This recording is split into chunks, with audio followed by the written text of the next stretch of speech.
तो बेटा आज का हमारा टॉपिक है एरोमेटिसिटी एंड हकल्स रूल। दोनों टॉपिक बड़े इंपॉर्टेंट हैं। एक एक करके हम एरोमेटिसिटी और हकल्स रूल दोनों की बात करते हैं। चलिए पहले हम लोग बात करते हैं एरोमेटिसिटी की। देखिए होता क्या है कि अगर आप किसी भी साइक्लिक पॉलीइंस को कंपेयर करें उसी के करस्पॉन्डिंग असाइक्लिक पॉलीइन से, तो हमें कुछ डिफरेंसेस देखने को मिलते हैं। इन डिफरेंसेस को समझाने के लिए मैं आपके सामने एक एग्जांपल लेता हूं। मान लेता हूं मेरे पास एक 6 मेंबर की साइक्लिक पॉलीइन है और 6 मेंबर की ही एक असाइक्लिक पॉलीइन है। तो मैं एक 6 मेंबर की असाइक्लिक पॉलीइन ले लेता हूं। पहले ले लेता हूं असाइक्लिक पॉलीइन। ये आपके पास मैं ले लेता हूं CH2 double bond CH single bond CH double bond CH single bond CH double bond CH2। अगर आप इसका नाम लिखें तो ये हो जाएगा 1 2 3 4 5 6। नाउ इसका नाम आपके पास हो जाएगा भैया हेक्स 135 1,3,5 ट्राइइन। ये हो गया हेक्स 135 ट्राइइन। अब मैं इतने ही कार्बन की इतने ही डबल बॉन्ड वाली एक साइक्लिक पॉलीइन लिए ले रहा हूं। तो ये मेरे पास हो गया एक cyclic polyene. Now CH double bond CH single bond CH double bond CH single bond CH double bond CH single bond. Now this is 6 member 1 2 3 4 5 6। 3 triple bond 1 2 3। ठीक 6 मेंबर।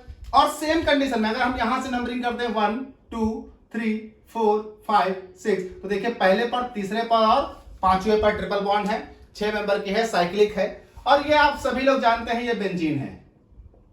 अब जरा गौर करिए, ये हमारे पास एक 6 मेंबर असाइक्लिक पॉलीइन है और ये 6 मेंबर साइक्लिक पॉलीइन है। तो होना क्या चाहिए था जब कार्बन की संख्याएं बराबर, डबल बॉन्ड की संख्याएं बराबर, फर्क इतना है कि एक असाइक्लिक है और एक साइक्लिक है, तो होना क्या चाहिए था, प्रॉपर्टीज इनकी ऑलमोस्ट सेम होनी चाहिए थी। लेकिन ऐसा नहीं हुआ। जब हमने देखा कि एक सेम कार्बन रखने वाली, एक सेम डबल बॉन्ड रखने वाली असाइक्लिक पॉलीइन जब उसी तरह से सेम कार्बन रखने वाली, सेम डबल बॉन्ड रखने वाली साइक्लिक पॉलीइन से कंपेयर किया, बेंजीन से कंपेयर किया इसे, तो हमने क्या पाया कि इनके पास एक्स्ट्रा स्टेबिलिटी है। इनके पास एक्स्ट्रा स्टेबिलिटी है as compare to this, extra stability.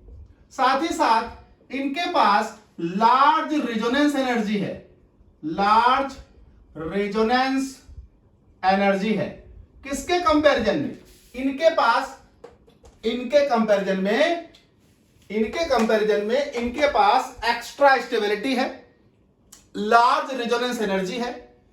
ऐसे और भी कई सारे इनके पास स्पेशल कैरेक्टर थे। तो कहा गया कि बेंजीन या डेरिवेटिव ऑफ बेंजीन के पास एक्स्ट्रा स्टेबिलिटी होती है, लार्ज रेजोनेंस एनर्जी होती है as compare to their corresponding acyclic पॉलीइन्स।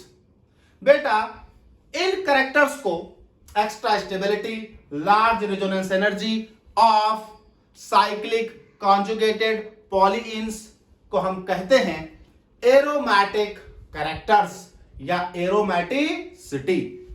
कहा गया, अगर डिफाइन करें तो क्या बोलोगे? कहा गया बेंजीन और derivatives of benzene has extra stability,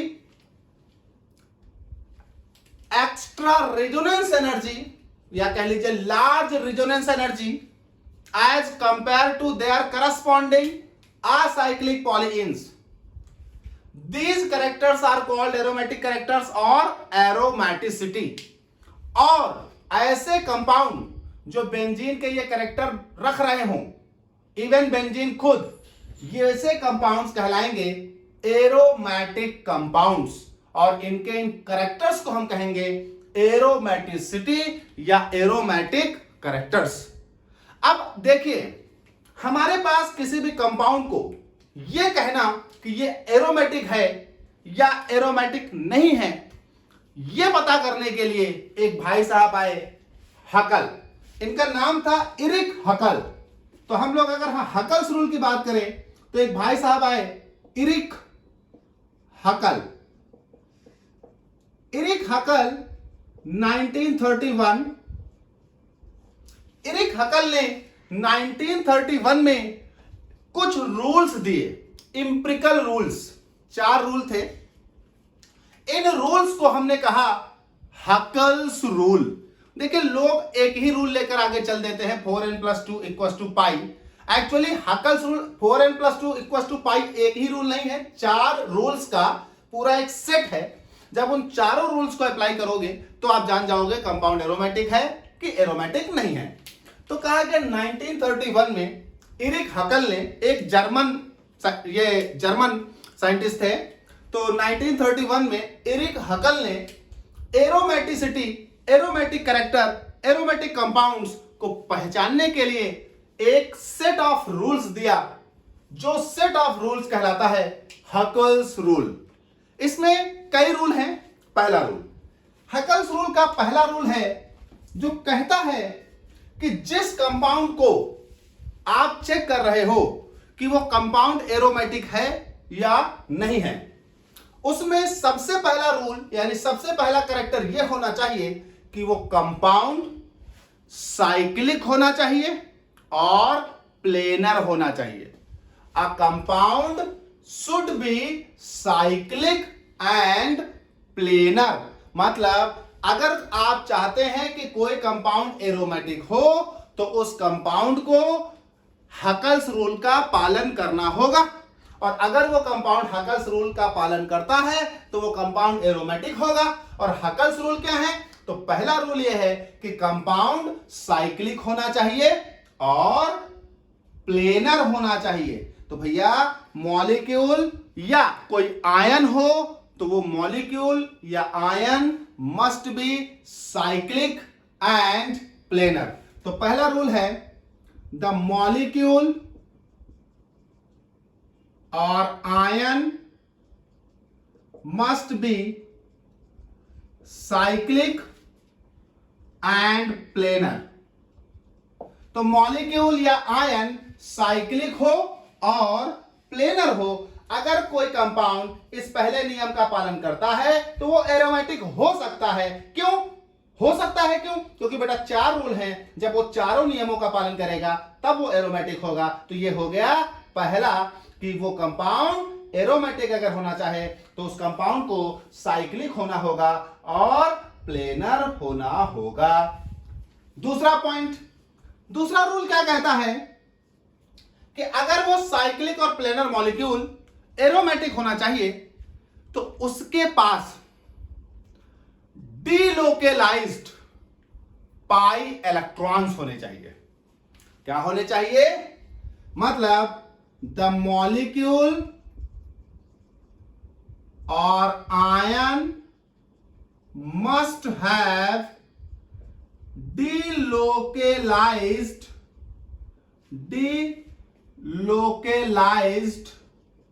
pi electron clouds. उसके पास डीलोकेलाइज्ड पाई इलेक्ट्रॉन क्लाउड्स होना चाहिए। ऐसे पाई बॉन्ड होने चाहिए जो डीलोकेलाइज्ड होते हों, मतलब रेजोनेंस के द्वारा डीलोकेलाइज कर जाते हों। ऐसा ना हो कि एक पाई बॉन्ड है, खड़ा है अपनी जगह, लोकेलाइज्ड है, डीलोकेलाइज नहीं हो पा रहा, अपनी पोजीशन नहीं बदल पा रहा। तो डीलोकेलाइज्ड पाई इलेक्ट्रॉन होने चाहिए। ठीक भाई।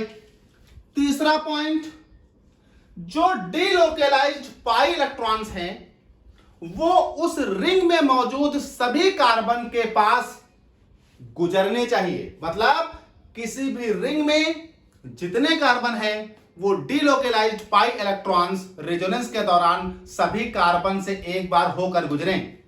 तो नेक्स्ट पॉइंट है the delocalized pi electrons must be encompassed on all the carbons present in the ring.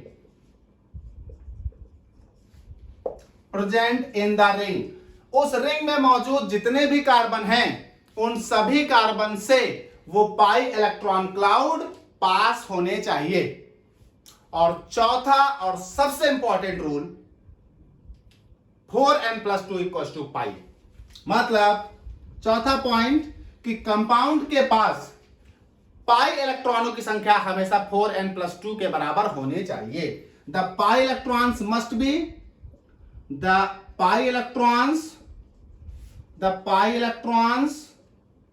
must be equal to 4n+2 that is आप बोल दीजिए 4n+2 = पाई इलेक्ट्रॉन्स। जो पाई इलेक्ट्रॉन है उसके अंदर, उस कंपाउंड के अंदर जो पाई बॉन्ड है, उस पाई बॉन्ड में जो पाई इलेक्ट्रॉन है उनकी संख्या 4n+2 के बराबर होनी चाहिए, जहां पर n जो है वो इंटीगर है। where n = integer that is 0 1 2 dash dash dash. तो n की वैल्यू इंटीगर है। जैसे n की वैल्यू इसमें रखोगे, सॉल्व करोगे तो जितने पाई इलेक्ट्रॉन होंगे उतनी संख्या आ जानी चाहिए। या पाई इलेक्ट्रॉन रखोगे तो n की वैल्यू इंटीगर आ जानी चाहिए। अगर ऐसा है तो कंपाउंड एरोमेटिक है। देखिए चारों रूल्स में से सबसे ज्यादा इंपॉर्टेंट ये चौथा रूल ही है, इसलिए हम डायरेक्ट चौथा रूल अप्लाई कर लेते हैं हम लोग और हमें पता चल जाता है कि कंपाउंड एरोमेटिक है कि नहीं है। लेकिन अगर आपसे कोई पूछे तो याद रखिएगा हकल्स रूल में 4 रूल हैं। पहला, कंपाउंड साइक्लिक होना चाहिए, प्लेनर होना चाहिए। दूसरा, कंपाउंड में डीलोकलाइज्ड पाई इलेक्ट्रॉन होने चाहिए। तीसरा, वो डीलोकलाइज्ड पाई इलेक्ट्रॉन रिंग में मौजूद सभी कार्बन के ऊपर से एक बार होकर गुजरने चाहिए। और चौथा, उस कंपाउंड में पाई इलेक्ट्रॉनों की संख्या 4n+2 के बराबर होनी चाहिए, जहां पर n का मतलब इंटीगर है। ठीक है भाई, तो हम लोग जरा हकल्स रूल अप्लाई करते हैं कुछ कंपाउंड्स पर और ये पता करते हैं कि कैसे 4n+2 = पाई इलेक्ट्रॉन्स कंपाउंड पर अप्लाई करके हम कंफर्म करेंगे कि कंपाउंड एरोमेटिक है कि एंटी एरोमेटिक है, नॉन एरोमेटिक है। कहने का मतलब हुआ इसे अप्लाई करके दिखाया जाए। तो देखो जरा हम लोग कुछ कंपाउंड्स पर अप्लाई करते हैं हकल्स रूल को। तो बात करते हैं एप्लीकेशन ऑफ हकल्स रूल। देखो भाई,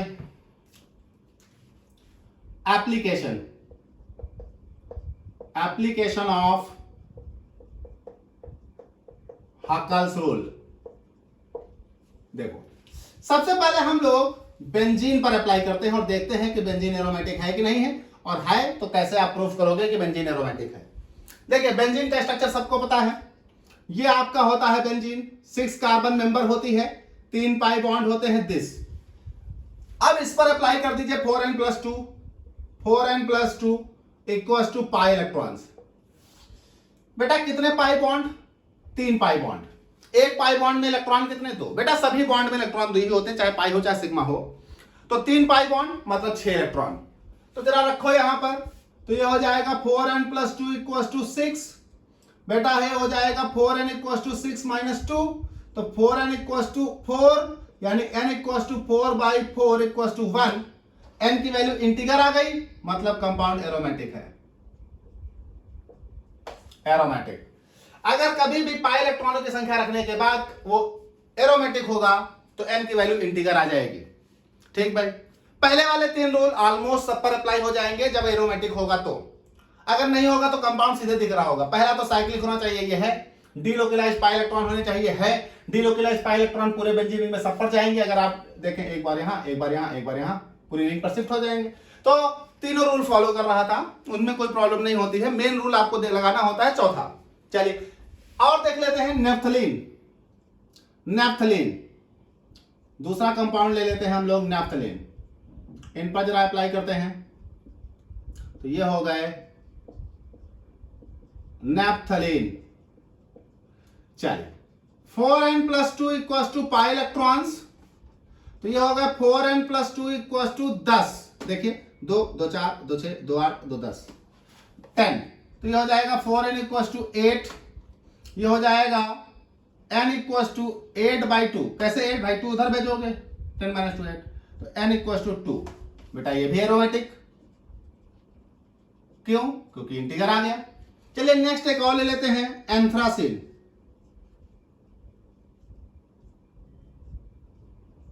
एंथ्रासिन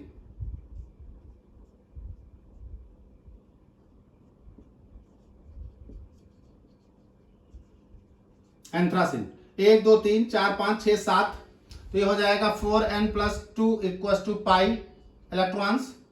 4n + 2 = 7 दूनी 14 इलेक्ट्रॉन्स। 4n = 12, n = 12/4 यानी 3 एरोमेटिक। अच्छा, जरूरी नहीं मॉलिक्यूल्स पर ही आप देखें एरोमेटिक कैरेक्टर, आप आयंस पर भी देख सकते हैं। चलिए कुछ आयंस ले लेते हैं आपके लिए। चौथा, मान लीजिए मैं एक ये टाइट आयंस ले रहा हूं, साइक्लोप्रोपेन। आप यहां एक लगा दो बॉन्ड, सही से बन नहीं पाया, फिर से बनाता हूं। ये देखिए, ये लगा दिया एक बॉन्ड, एक यहां प्लस चार्ज ले लेता हूं, तो ये हो गया साइक्लोप्रोपेन। बॉन्ड लगा दिया तो प्रोपीन, तो साइक्लोप्रोपीन कैटायन। देखो सबसे पहली बात साइक्लिक है, दूसरी बात प्लेनर है, तीसरी बात पाई इलेक्ट्रॉन इसमें हैं और डीलोकलाइज्ड हैं और पूरी रिंग पर घूमेंगे। देखो double single plus, double single plus, conjugation है तो रेजोनेंस होगा, और रेजोनेंस होगा तो पाई इलेक्ट्रॉन डीलोकलाइज हो जाएंगे। ये बॉन्ड यहां जाएगा प्लस यहां, फिर ये बॉन्ड यहां जाएगा प्लस यहां, डीलोकलाइज करेंगे। आप रेजोनेंस बनाकर देखिए, पूरे रिंग पर पाई बॉन्ड घूमेंगे। चलिए तो 4n + 2 = पाई इलेक्ट्रॉन्स, तो 4n + 2 = 2। Now 4n = 0, now n = 0। 0 तो इंटीगर है, तो भी ये एरोमेटिक, 0 भी तो इंटीगर होता। चलिए इनको देखते हैं। एक और यही कंपाउंड लेता हूं, लेकिन अब कैटायन के बजाय मैं एनायन ले लेता हूं। नाउ दिस, चलिए समझिए, जब माइनस हो कभी कॉन्जुगेशन में, तो माइनस भी पाई इलेक्ट्रॉन की तरह कंसीडर किया जाएगा। कारण क्यों?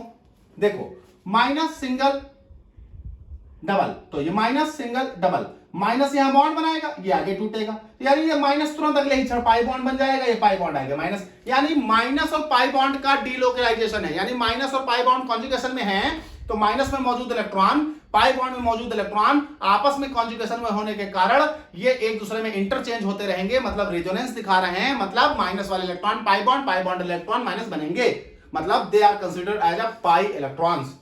तो 4n + 2 = pi electrons. Now 4n + 2 = 4, 2 पाई में 2 ये। Now 4n = 2, now n = 2/4 = 0.5, non aromatic. ये एरोमेटिक नहीं है क्योंकि यहां n की वैल्यू इंटीगर नहीं आई।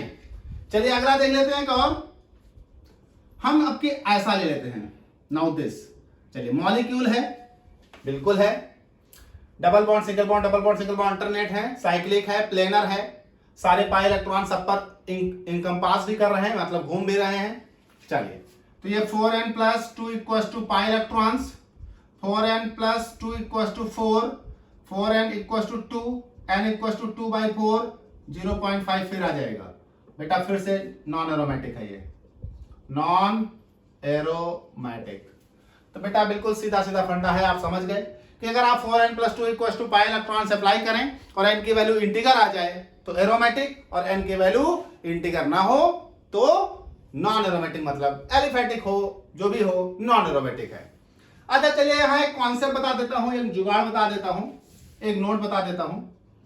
जिन कंपाउंड्स में पाई इलेक्ट्रॉन की वैल्यू, जिन कंपाउंड्स में पाई इलेक्ट्रॉन की वैल्यू कितनी हो, पाई इलेक्ट्रॉन की वैल्यू कितनी हो, यानी जैसे ये कंपाउंड्स हैं तो पाई इलेक्ट्रॉन की वैल्यू कितनी हो, कि आप ऐसे ही पहचान लें। तो देखिए पाई इलेक्ट्रॉन की वैल्यू 2 हो, पाई इलेक्ट्रॉन की वैल्यू 2 ना हो तो 6 हो, पाई इलेक्ट्रॉन की वैल्यू 6 ना हो तो 10 हो, पाई इलेक्ट्रॉन की वैल्यू 10 ना हो तो 14 हो। देखो 2 6 10 14, अंतर समझिएगा, 4 का अंतर है। 2 में 4 जोड़ो 6, 6 में 4 जोड़ो 10, 10 में 4 जोड़ो 14, 14 में 4 जोड़ो 18, ठीक, और 18 डैश डैश डैश। तो अगर पाई इलेक्ट्रॉनों की वैल्यू इतनी है, किसी कंपाउंड में पाई इलेक्ट्रॉन की वैल्यू 2 है, 6 है, 10 है, 14 है, 18 है, आगे नहीं मालूम, प्लस 4 जोड़ दो, 18 4 22 है, 22 4 26 है, सो ऑन, तो वो कंपाउंड एरोमेटिक होंगे, ध्यान रखिएगा। और अगर पाई इलेक्ट्रॉनों की संख्या 2 6 10 14 18 22 26 एक्सेट्रा ये नहीं है, तो कोई और पाई इलेक्ट्रॉन की संख्या है। जैसे देखो यहां पाई इलेक्ट्रॉन की संख्या 4 थी, यहां पाई इलेक्ट्रॉन की संख्या 4 थी, 4 इसमें आता नहीं, तो नॉन एरोमेटिक है। तो अगर आपको कंपाउंड को एरोमेटिक या नॉन एरोमेटिक बनाना है तो आप बस पाई इलेक्ट्रॉन की संख्या गिन लीजिए और याद रखिएगा इन संख्याओं में अगर आ जाए पाई इलेक्ट्रॉन तो एरोमेटिक, बशर्ते ऊपर वाले 3 रूल फॉलो करने चाहिए, cyclic, planar, pi electron delocalised और पाई इलेक्ट्रॉन पूरी रिंग पर घूमने चाहिए। अगर इन तीनों नियमों का पालन करता है तो बस सीधे इसमें पाई इलेक्ट्रॉन गिन लीजिए, पाई इलेक्ट्रॉन गिनते ही आप जान जाएंगे एरोमेटिक है कि नहीं है। अगर इनमें से कोई आ जाए संख्या तो एरोमेटिक, इनमें से संख्या ना आए, कोई और आए, ऑड आ जाए तो बेटा एरोमेटिक हो ही नहीं सकता। और ऑड के साथ साथ अगर कोई ऐसी इवन संख्या आ जाए जैसे 4 8 12 तो भी नहीं हो सकता। इनमें से कोई आ जाए 2 6 10 14 18 तो एरोमेटिक। तो ये आपके पास होता है एरोमेटिसिटी एंड हकल्स रूल।